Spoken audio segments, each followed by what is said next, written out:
What do you say, everybody? And we're going to talk a little bit of Alabama football. Great to talk to you on YouTube tonight. He's Trey Yanity. I'm Mick Gillispie. Hey, if you're on Twitter, follow @Broadcaster Mick. See it right there. It says that. We talk Alabama football every Wednesday night. We do this news and notes show. We got a lot going on around the capstone. And Trey, great to see you, man. What's up? Great to see you too, Mick. Another Wednesday as we kind of, recap the week. I love this show because it is more casual, like I've said, but we really get to, kind of see where things are at in the middle of it all. Basketball right now, of course, not a midweek game before this show. We got a lot to talk about with the SEC tournament coming up. NCAA right around the corner as well. The world of sports right now is crazy with all these NFL headlines. Baseball still locked out, unfortunately, but it's going to be a good night. We got Nacho Alabama in the comments, so it's already off to a great start. Yep, gotta love the luchador mask on Nacho, and we appreciate all you guys for being here with us tonight as we get ready to talk a little bit of Alabama football. We'll talk some basketball as well. Chris Daughtry behind the scenes, and here we are. Here we go. Let's get into it right away. Paul Constantine, Derek Butler taking over the strength and conditioning program. Butler, the assistant strength coach. Did you see this tweet? Talking about putting up some big time weight. How about that? 505 pounds. Oh my goodness. I think the amount of plates is how you know if you got a good strength and conditioning coordinator or not. We're seeing the plate count already increase, I think, from the jump here. So off to a good start. Let's get the guys stronger at the end of the day. I think that's what we're looking for, but get them healthy. We saw so many crucial injuries at outside linebacker, first and foremost. Saw the cornerbacks go down, some receivers in the running back room, of course. Bryce Young stayed healthy, but there were definitely some big injuries this year. So you hope, this team will get them stronger, but we'll get them healthy and, keep them healthy throughout the season. Easier said than done. It's a violent game. I think a lot of that comes down to dieting and, you still have a lot of those guys in place, even with the exit of Matt Ray. But, I think we're seeing good things from Twitter, if nothing else. Yeah, Scott Cochran was that guy for years and years at Alabama, and then he's with Georgia. So, I'm not doing the strength and conditioning anymore. I think he's a special teams coach, but still many, many years in that role, and now we're on our third guy in the last, handful of years. Yeah, it's kind of, one of these positions that you don't really expect to see rotate too often because, it's a position where you kind of get your fit and you stay with the staff. And at Alabama, the staff's been in place for a while. So this isn't a coordinating position or coaching position where you see guys, get an advancement to the NFL. That happens in this realm too, but it's a little bit more long-term. Interesting that we've seen this turnover here, but, it's Alabama. And when you're producing guys, whether you're the strength and conditioning coordinator, wide receivers coach, if you're Nick Saban, when you're putting guys in the NFL, that's gonna show. That's gonna get you a better job. Matt Ray did go to the NFL, obviously. So you hope that this staff, is gonna be in it for the long run. But maybe Alabama is now gonna be a program that not only rehabs the coaches and rehabs former head coaches, but can get assistants and or strength and conditioning coordinators in and get them to the next level or get them in for rehab as well. So. Love what they're doing here. 3 is a lot, though. It's an interesting turnover for Alabama. I don't think that's really a problem at many schools around the country. But, this is Alabama. This is a different animal. So I guess this is just what we're going to have to get used to. What's the most weight you've ever squatted? Had to ask me, Mick. 700 pounds, actually. I got to that would be awesome, by the way. Good day. I'm going to go body weight and a little bit more. So, maybe 175. Close to 200. It's a work in progress. I'm not a big leg guy. Thankfully, we only get chest up here about in our shots, so you don't have to see my legs. But not not too much of a squat guy. What's your all-time max? Chris Daughtry says 325 his senior year of high school. Really? Our producer. I was in the threes in high school. I want to say like 375, maybe close to 400. I always had strong legs. I wasn't the upper body guy. I wonder what I did in college though. I got pretty strong, when I was in college because I could just work out all the time, go to class and go over to the rec center at Alabama and work out. It was easy. But I never did anything close to this. I mean, I don't remember the bar ever bending as you watch that clip. Like, when you've got a lot of weight, when the bar itself bends when you're lifting it up. And I want to say this too. I think I was on the squat machine Like I don't remember having free weights on my shoulders like that. Man, yeah, you got to get the pad. You got to make sure you're looking after the back. It really, I mean, it kind of looks like an old-timey movie. It's like Popeye. The weight starts to bend, like you said. That's how you know you got a good squat in. But, something else I think I love about it, you keep seeing young strength conditioning, young, weight room guys get hired onto this staff, which is something I love. I don't think, age is too big of a factor. But, these guys have been around athletics recently or played the game recently or, worked with guys that are young, while they're still young. I think there's something to be said about that. So another young hire here, and I think another really good hire for Alabama. Yeah, and I love the videos. Keep putting them out. That was something that we didn't see for a long time coming out of Nick Saban's staff. And, over the last 2 or 3 years, that's changed a lot. We're getting more videos from the coaches. We are, and I think that's kind of part of the evolution of this program. Everybody's trying to keep up, and it's a big recruiting tool when you can show off the locker room or the weight room or some of the stuff behind the scenes. The kids want to see that your program is human. And Nick Saban, he's 70 years old now, but he still finds ways to be young. We see videos of him wearing a New York Yankees t-shirt on a boat with recruits or with the freshman class or whoever it may be. So that this program's always going to keep, finding ways to revitalize itself. And I think, sharing videos on TikTok, Instagram, Twitter. I'm not a big social media guy myself, but, it's effective for any brand you're trying to build. For Alabama football, playing a traditional game, being hard-nosed, being disciplined, all of that is certainly the brand. But, it is evolving with everybody else. It's not a program that's going to go, post their head coach wearing receiver gloves, doing a dance. I'm not going to name which program that was or which coach that was, but it's out there. And I don't think Alabama is going to do that. They're not even going to, I think, get to the extent of a Brian Kelly who uses the facilities making, videos like that. I think they're going to show it all off and make sure the recruits know that, this program does have that human element, but, they have to evolve. And social media, these kind of videos are a great way to do that. No doubt about it, guys. Like and subscribe as you hang out with us tonight, talking Alabama football on YouTube. He's Trey Yanity. I'm Mick Gillispie. And we're going to get into some basketball. Look, it's obvious. The tournament is coming. Alabama tomorrow will play the winner of Vanderbilt and Georgia. It's probably going to be Vanderbilt, right? When this show's over, we'll go find out. And then they'll play at 7 o'clock tomorrow. And hopefully win and we'll get into this later. Maybe they don't make the tournament. I think if they lose this one, they could put themselves back on the bubble again. I don't know that will prevent them from going in, but we'll talk about that later on. Let's stick with football, though. John Mechie, who was, I got to say this about Mechie. He was the second best receiver on the team, Jamison Williams, but he was also one of the leaders of this team. And there was no one that played with more heart and soul than Mechie. Of course, the hit that really changed the SEC championship game against Florida 2 years ago. He had the huge SEC title game before being injured this year against Georgia. Just had a lot of confidence.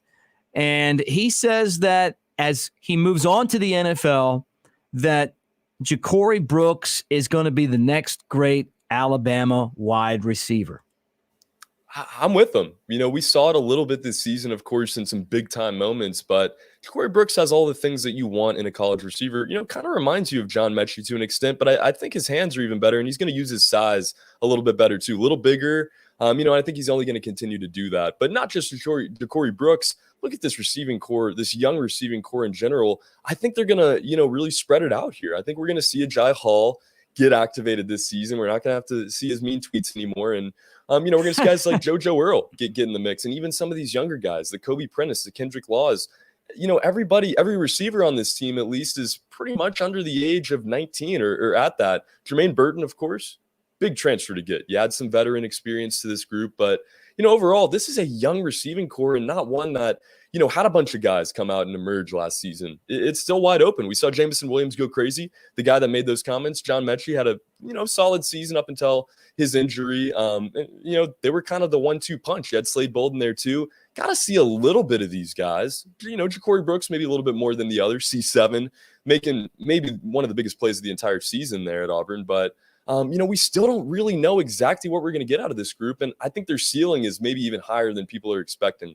Jerry Jeudy, Henry Ruggs, that group, Devontae Smith, they all came in with the expectations and got to prove it right away. They all got playing time, big time minutes from the jump. And, we saw what they were capable of. This is not the same deal here. This group had to wait their turn a little bit. And, Ja'Cory Brooks, maybe not as long as others, but I think they're also talented. I think the big body receiver is going away. And I think you have a guy in Jai Hall that fits that mold and, could kind of give you a retro look in this receiving core to an extent. But you got the burners on guys like Ja'Cory Brooks, JoJo Earl, some of these smaller, quicker receivers too. So love this group, love the mix, and I'm just excited to see what they can do. Yeah, and look, I want to say this too, like a Jai Hall and the way that he played in the championship game, Ja'Cory Brooks is the one guy that I felt really comfortable with looking at the depth of wide receiver, knowing that Alabama lost their top 3 guys. With that said, I still feel like spring football is really important. And practice starts up here soon. The 8A game is the Saturday before Easter. And I feel like if these guys don't make an impact during spring football, some of them might be out of a job. I could see Alabama going back in the transfer portal again when there's a new set of players that are in there and adding some receivers that can catch the ball. I mean, and the other thing that makes me think that, Trey, is that Nick Saban has echoed the thoughts that I had directly after the championship game. You were here. I'm watching that. We did our show, and I'm watching guys trying to catch the ball like this. It was crazy. And Nick Saban has said that they missed the opportunity that they had. He's trying to challenge them, but I also think he's trying to send a message to everyone around the country that's playing on another program that, you know what, there may be some jobs open. No doubt. Nick Saban has handled this well, I think, to this point. He's, not broken face at all and, held these guys accountable when they've made mistakes or, when they've kind of acted out of line. This program's all about discipline, making sure guys know their role, but it's not to, say that it comes from a mean, scary perspective. I think that this program just, wants to make these dudes better. I think they get that. I think a Jai Hall, for as much as we saw him, kind of step out and do his own thing or tweet or say or, whatever the case was this last year, I think he understands the value of sticking it out, becoming a better person, and he got his chance in the national title. I think that is huge, maybe pivotal for this receiving core that, he made a mistake. I know it hurts to look back on, and you would have loved him to made that catch there on third down to keep the drive alive. Maybe Alabama wins the game, but ultimately, he doesn't have to have that chip on his shoulder anymore. He got his opportunity, and now he can kind of respond to that. Nick Saban in spring practice is going to take this group seriously, but after looking at last season, I don't think we can take it maybe as seriously as I once thought, because Jai Hall,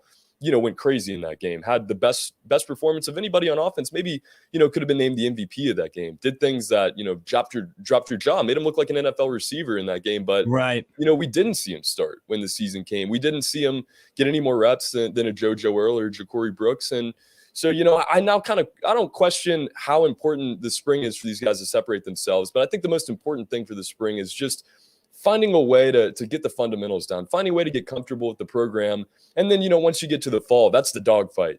That's when you have to make or break yourself. That's when you earn your spot.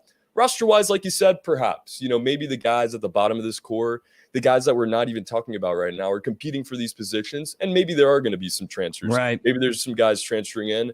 But ultimately, I think just getting the fundamentals, getting comfortable with the program is the most important part in the spring, at least for this group, since they're so young. And then, just go battle it out in the fall like we constantly see. Yeah, no doubt. Guys, like and subscribe as you hang out with us. Give us a thumbs up. And we really appreciate you being part of our channel, 75,000 plus subscribers. And we're trying to get to 100,000. But you guys make this channel what it is as we talk Alabama football on YouTube. All right, one more football-related topic. Then we're going to talk about college basketball with the SEC tournament starting today. How about this? No, we're not going to talk about Calvin Ridley and getting kicked out of the NFL for gambling again. We got onto that Monday. I hope that the NFL, I'll say this again about him, I hope that the NFL rethinks it. A 6-game parlay is not gambling. I mean, the chances of you winning are like this. You don't hit those ever. And when you do, it's like national news, right? But he's, expelled for the year. And we talked about that on Monday. Well, let's talk about Amari Cooper.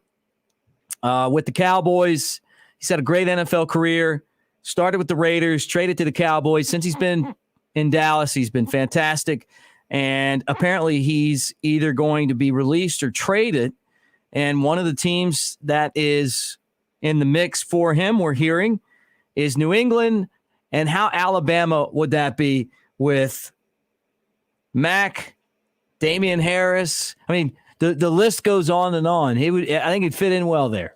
Oh, yeah. I mean, you'd have to incorporate some houndstooth into the color scheme if you're a Patriots fan at this point, because, I mean, it would be, Alabama 2.0, which we're seeing all over the NFL. Can't kid ourselves. There's guys all over these rosters, but it would be cool to see, some primary skill guys all come back together. And I think Amari Cooper, it's interesting because he's not one of these younger guys. Damian Harris, I'm not going to say is a younger guy, but he was around for Mac Jones for a little bit at least. So they had that camaraderie.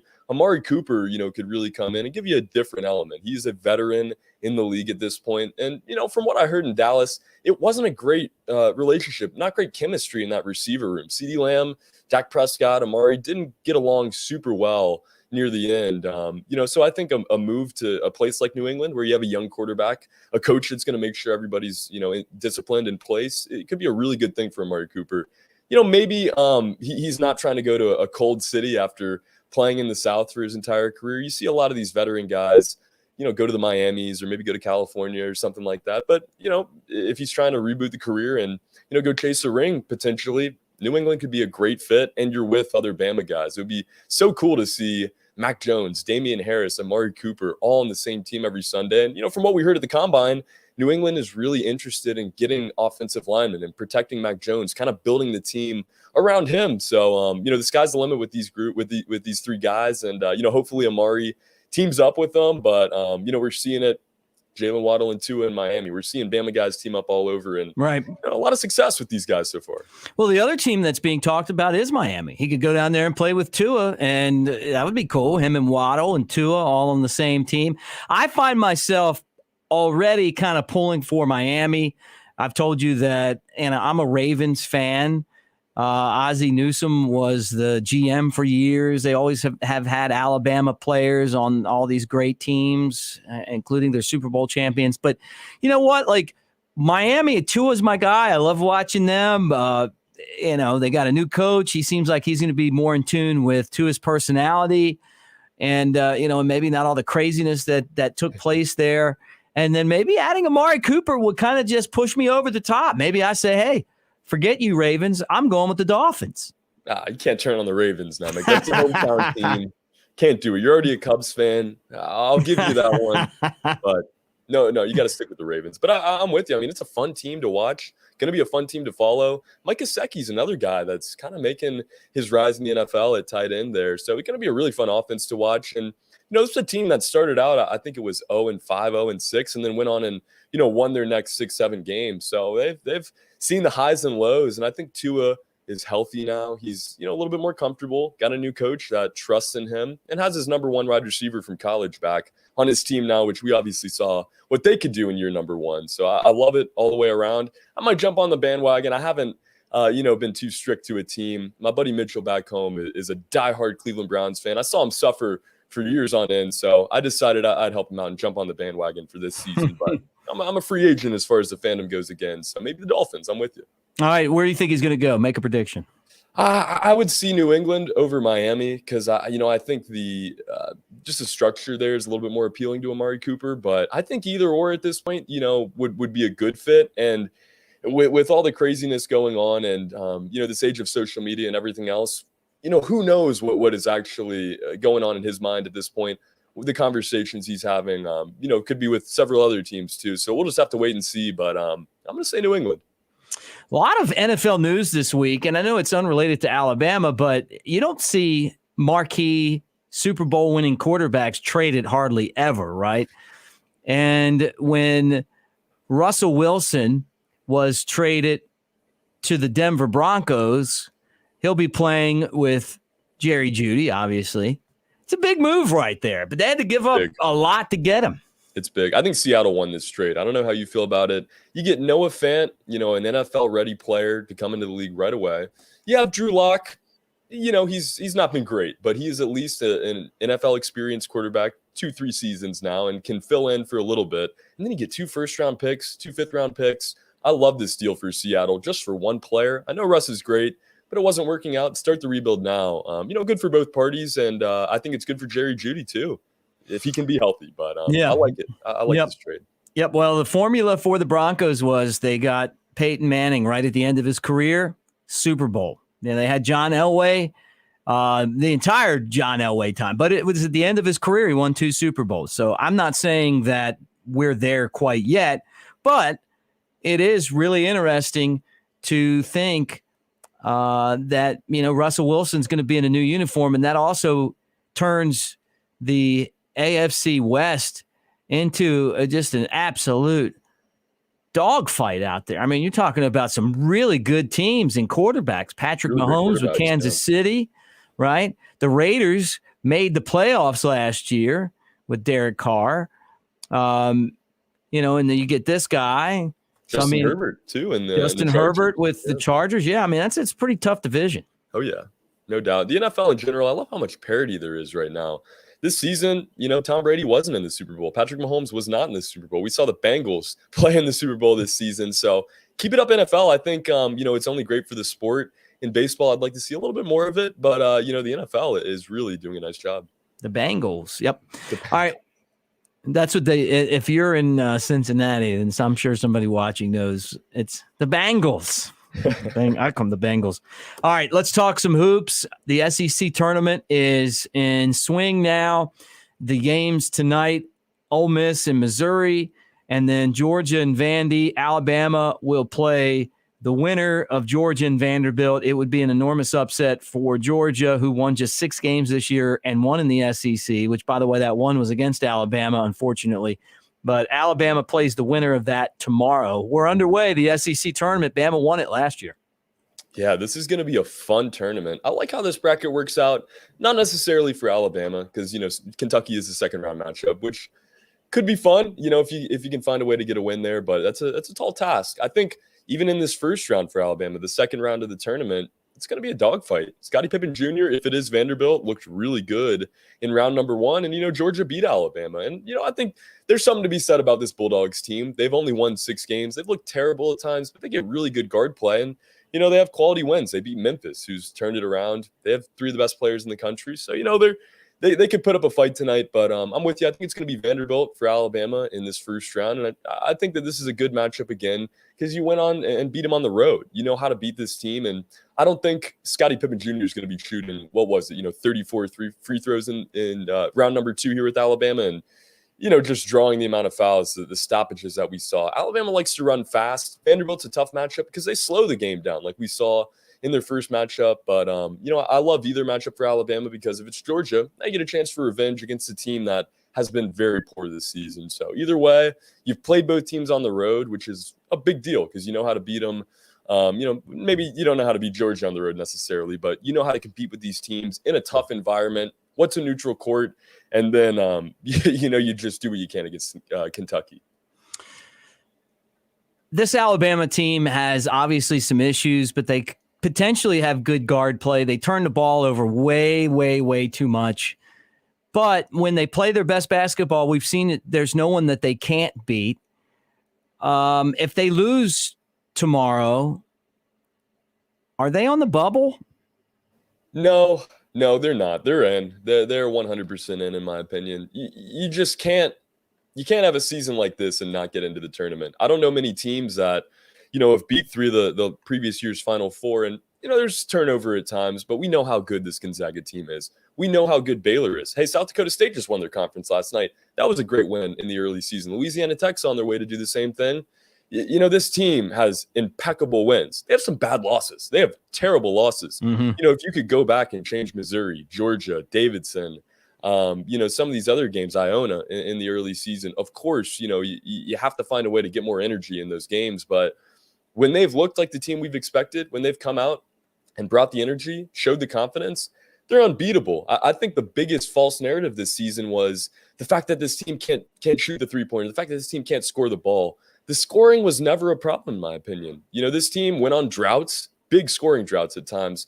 But, this is the kind of team that also could answer with 3 consecutive 3-point shots. They get great play down low when they need it in crucial situations. They have so many different big men they can go to. So the offense was never it for me. I think when they struggled, it was because they didn't show energy on defense. And I think in the big games, that was never a problem because you set up your offense with your defense, and they knew against the Gonzaga. When you're playing a Chet Holmgren, you knew against Baylor, when you're going up against an impeccable backcourt, Houston, the same thing. You're going to have to play incredible defense. You're not going to be able to score in transition like you would expect to against a Georgia or a Missouri. And I think for those reasons, they were able to win those games. They slept-walked when they got into that game against Georgia. Mm-hmm. They turned the ball over. They didn't play with energy really on either side, but especially on defense.